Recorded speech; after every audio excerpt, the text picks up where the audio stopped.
Hello everyone, SS টিউটোরিয়ালে আপনাদের সবাইকে স্বাগতম। গত লেকচারে আমরা দেখেছিলাম কিভাবে আমরা একটা ওয়েবসাইটের বেসিক লেআউট তৈরি করতে হয় কেবল ডিভ এলিমেন্ট দ্বারা। তো আমরা অবশ্যই সামনে আরও দেখব কিভাবে সিমান্টিক এলিমেন্ট মানে হেডার ট্যাগ বা সাইট সাইট ট্যাগ এগুলো দ্বারা কিভাবে তৈরি করতে হয় সেটাও আমরা দেখব। তো আপাতত আমরা আরও কিছু প্রপার্টি দেখব। তো খেয়াল করবেন এখানে সিএসএস এর মধ্যে আজকে আমরা দেখবো কম্বিনেটরস। কম্বিনেটরস কি খেয়াল করুন, আমরা যারা আমার লেকচার বা ভিডিওগুলো প্রথম থেকে মানে ফলো করতেছেন তারা অবশ্যই জানেন যে আমি প্রথম মেবি 2 নম্বর বা 3 নম্বর লেকচার আমি সিলেক্টর সম্বন্ধে বলেছিলাম, যেখানে সিলেক্টর 4 রকম আছে। ওকে, যদিও এটা কোনো মানে বাধ্যগত সিস্টেম নেই যে 4 রকমই আছে, অনেকে অনেকভাবে ডিভাইড করা হয়, আমি মোটামুটি এরকমভাবে ডিভাইড করে রেখেছি। এর মধ্যে সিম্পল সিলেক্টর ছিল, combinators, attribute selector and pseudo class and pseudo element.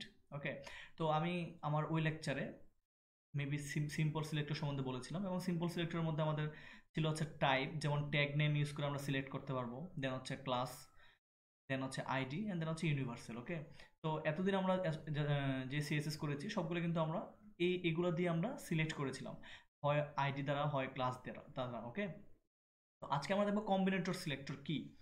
Okay, তো কম্বিনেটর সিলেক্টর 4 ধরনের আছে। একটা ডিসেন্ডেন্ট সিলেক্টর, একটা ডিরেক্ট চাইল্ড সিলেক্টর, যেটা এভাবে অ্যাঙ্গেল দ্বারা প্রকাশ করা হয়, ডিরেক্ট চাইল্ড সিলেক্টর, দেন হচ্ছে অ্যাডজাসেন্ট সিবলিং সিলেক্টর, আর একটা হচ্ছে জেনারেল সিবলিং সিলেক্টরস। ওকে, তো এগুলো কিভাবে কাজ করে তো খেয়াল করবেন, আমি এখানে বিএস কোড ওপেন করতেছি। তো আমি এখানে অলরেডি একটা কোড লিখে রেখেছি, তো যাতে সময় বেঁচে যায়। খেয়াল করবেন এখানে কি কি লিখেছি, আমি একটু স্পেস দিয়ে লিখে রেখেছি যাতে বুঝতে সুবিধা হয়। আমার সর্বপ্রথম আমি একটা বক্স নিয়েছি, বক্স ওয়ান নামে একটা ক্লাস দিয়ে একটা ডিভ নিয়েছি।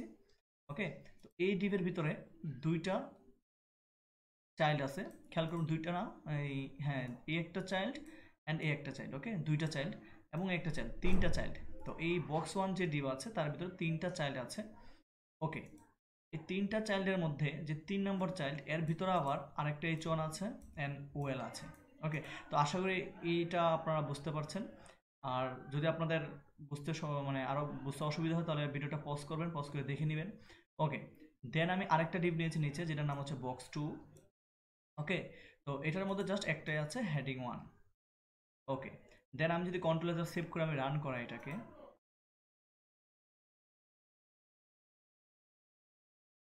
তাহলে খেয়াল করবেন আমার এটা এখানে চলে আসছে, বক্স ওয়ান এইচ ওয়ান। এই পুরাটা হচ্ছে আমাদের প্রথম বক্স ওয়ান ডিবের, আর 2 নম্বরটা হচ্ছে বক্স টু ডিবের। আমি এখানে লিখে রেখেছি box one H one tag আর box two H one tag. Okay, আচ্ছা, এখন আমরা প্রথম দেখব হচ্ছে ডিসেন্ডেন্ট সিলেক্টর কি। তো ডিসেন্ডেন্ট সিলেক্টর হচ্ছে মানে যেটাকে বলা হয় কিরকম, মানে উত্তরাধিকার, তাই না? ডিসেন্ডেন্ট মানে হচ্ছে উত্তরাধিকার ভাবে যেরকম ভাবে পাওয়া হয়। তো এটার মিনিংটা দেখার জন্য আমি কাজ করি, আমি এখানে সিএসএস করব।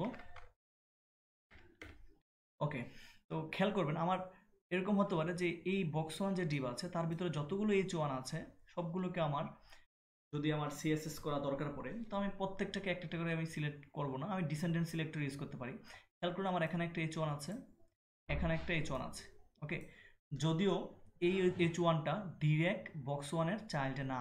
খেয়াল করবেন, ইনার বক্স হচ্ছে ডিরেক্ট এইচ ওয়ানের বক্স ওয়ানের চাইল্ড, এর ভিতরে হচ্ছে আমার এইচ ওয়ান আছে, কিন্তু তবুও আমার সবগুলো এইচ ওয়ানকে কালার চেঞ্জ করতে হবে এইচ ওয়ানের ভিতরে যে টেক্সটগুলো আছে। সাপোজ তাহলে আমরা যেটা করতে পারি, আমরা এখানে ডিসেন্ডেন্ট সিলেক্টর ইউজ করতে পারি। সর্বপ্রথম আমি প্যারেন্টকে সিলেক্ট করব, এই প্যারেন্ট হচ্ছে আমার এই ডিভ, এই ডিভের ভিতরে যতগুলো এইচ ওয়ান আছে তাহলে এই ডিভকে আমি সিলেক্ট করবো হচ্ছে ক্লাস দিয়ে সিলেক্ট করতে পারি বক্স ওয়ান। ওকে, দেন স্পেস দিয়ে এর ভিতরে যতগুলো এইচ ওয়ান আছে। ওকে, আমরা এইভাবে করলে আমাদের সবগুলো, এটার মিনিং হচ্ছে বক্স ওয়ান যে ক্লাস আছে তার ভিতরে যতগুলো এইচ ওয়ান আছে সবগুলো এইচ ওয়ানকে আমি সিলেক্ট করে ফেলেছি। ওকে, এটাই হচ্ছে আমার ডিসেন্ডেন্ট সিলেক্টর। ওকে, দেন যদি আমি এখানে সাপোজ কালার দিয়ে দিই, কালার রেড, তাহলে খেয়াল করবেন কন্ট্রোল সেভ করলাম, তাহলে খেয়াল করবেন এই দুইটা আমার রেড হয়ে গেছে। ওকে, এইটা রেড হয় নাই, কেন রেড হয় নাই? কারণ খেয়াল করবেন এটা হচ্ছে বক্স টু এর ভিতরে এইচ ওয়ান। ওকে, কিন্তু আমরা দিয়েছি যে বক্স ওয়ানের ভিতরে যতগুলো এইচ ওয়ান আছে ঠিক ততগুলো এইচ ওয়ানকে যাতে কালার করে দেয় রেড, তো সেটা আমার করেছে। ওকে, এই যে এটা, এইভাবে হচ্ছে আমরা ডিসেন্ডেন্ট যে আমাদের সিলেক্টর আছে সেটা ইউজ করতে পারি। এখানে কেবল ট্যাগ হবে এরকম কোনো কথা নেই, এখানে যে কোনো ক্লাস হতে পারে। সাপোজ হচ্ছে, বা আমি ট্যাগ দিয়ে আরেকটা দেখাই, আমার সাপোজ হচ্ছে এই যে এল আই যতগুলো আছে সবগুলোকে আমি কালার গ্রিন করতে চাচ্ছি, সবগুলো কালারকে গ্রিন করতে চাচ্ছি। তো খেয়াল করবেন এখানেও আমার এলআই আছে, এখানেও আমার এলআই আছে, এটা হচ্ছে অর্ডার লিস্ট, এটা আনঅর্ডার লিস্ট। তো এটা কীভাবে সিলেক্ট করব, খেয়াল করুন আমি প্রথম হচ্ছে বক্স ওয়ানকে সিলেক্ট করে নিচ্ছি। বক্স ওয়ানের ভিতরে যতগুলো ইউএল আছে তার ভিতরে যতগুলো এলআই আছে সবগুলোর আমি কালার রেড করে দিব। রেড তো আমি আগেরটা করেছি, আমি এটা গ্রিন করে দিচ্ছি, গ্রিন। তাহলে খেয়াল করুন আমি বক্স ওয়ানকে সিলেক্ট করেছি সবার প্রথম, এটা বক্স ওয়ান। এর ভিতরে যতগুলো ইউএল আছে, ইউএল, তো ইউএল যদিও এখানে একটাই আছে ইউএল, কারণ এটা হচ্ছে ওয়েল অর্ডার লিস্ট, তো যতগুলো ইউএল আছে তার ভিতরে যতগুলো এলআই আছে তাহলে কেবল এটা সিলেক্ট হবে, এটা সিলেক্ট হবে না, কারণ এটা ইউএল এর ভিতরে এলআই না। ওকে, আমি কন্ট্রোল দ্বারা সেভ করলাম, তাহলে খেয়াল করবেন এই যে আমার এখানে এটা গ্রিন হয়ে গেছে। ওকে, তো একটা জিনিস খেয়াল করুন, এটাও কিন্তু এলআই, কিন্তু এটা গ্রিন হয়নি, কারণ আমি এখানে সিলেক্ট করেছি বক্স ওয়ানের ভিতরে যতগুলো ইউএল আছে তার ভিতরে এলআই, কিন্তু আমি সবগুলো এলআইকে সিলেক্ট করতে চাই, তাহলে আমি এটা কেটে দিব। আমি দিব যে বক্স ওয়ানের ভিতরে যতগুলো এলআই আছে, তাহলে এখন কিন্তু খেয়াল করবেন বক্স ওয়ানের ভিতরে যতগুলো এলআই আছে সবগুলো সিলেক্ট হয়ে যাবে, সুতরাং আমার এখন সবগুলো গ্রিন হয়ে যাবে। তো খেয়াল করুন আমার এখানে সবগুলো গ্রিন হয়ে গেছে। ওকে, তো আশা করি বুঝতে পেরেছেন। ওকে, তো এটা গেল হচ্ছে আমার descendant selector. Even descendant selector এখানে কেবল যে আমার ট্যাগ হবে এরকম কোনো কথা নেই, এখানে ক্লাসও থাকতে পারে। যেমন আমি এখানে ক্লাস দিয়ে দিলাম H1 যেটা ছিল সেখানে আমি ক্লাস দিয়ে দিলাম হচ্ছে সাপোজ হচ্ছে SD, দেন হচ্ছে আমি এখানে H1 এর ভিতরে আমি SD ক্লাস না দিলাম, আমি জাস্ট এলআই যেটা আছে তার ভিতরে আমি, বা এলআই না দিয়ে যে H1 এর ভিতরে, আচ্ছা আমি এলআই ভিতরে দিয়ে দিচ্ছি, আমি এলআই ভিতরে হচ্ছে ক্লাস SD। ওকে, তাহলে আমি কি করতে পারি খেয়াল করবেন, আমি এই বক্স ওয়ানের ভিতরে যতগুলো এসডি আছে, ডট এসডি আছে, ডট এসডি, অর্থাৎ খেয়াল করুন বক্স ওয়ানের ভিতরে আমি উপরেটা কেটে দিচ্ছি, ডট বক্স ওয়ানের ভিতরে যতগুলো ডট এসডি নামে ক্লাস আছে তাদের সবার কালার গ্রিন হয়ে যাবে। ওকে, তাহলে এখানে কেবল আমার বক্স ওয়ানের ভিতরে এসডি ক্লাস আছে H1 এর মধ্যে আর AL1 এর মধ্যে, ঠিক আছে, এই যে এইটা যে L1 সরি LI সেটার মধ্যে আমার SD ক্লাস আছে, তাহলে এটা আর এটার কালার আমার গ্রিন হয়ে যাবে। তো খেয়াল করবেন এখানে এই যে প্রথমটা কালার গ্রিন এবং এটার কালার গ্রিন হয়েছে।